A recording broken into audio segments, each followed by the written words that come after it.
Good afternoon, welcome. This is Waec year 2018 commerce pass question. Question number 22 says, which of the following documents is used when goods are being sent by a common carrier?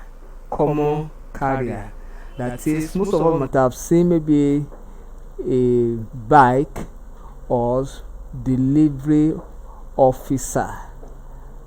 Bike or delivery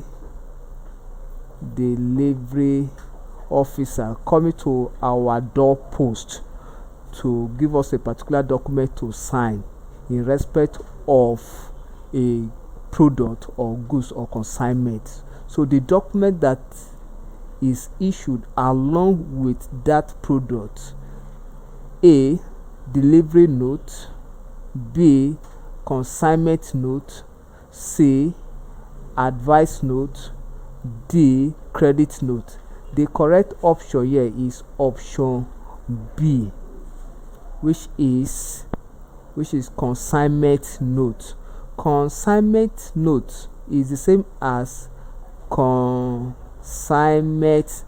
document.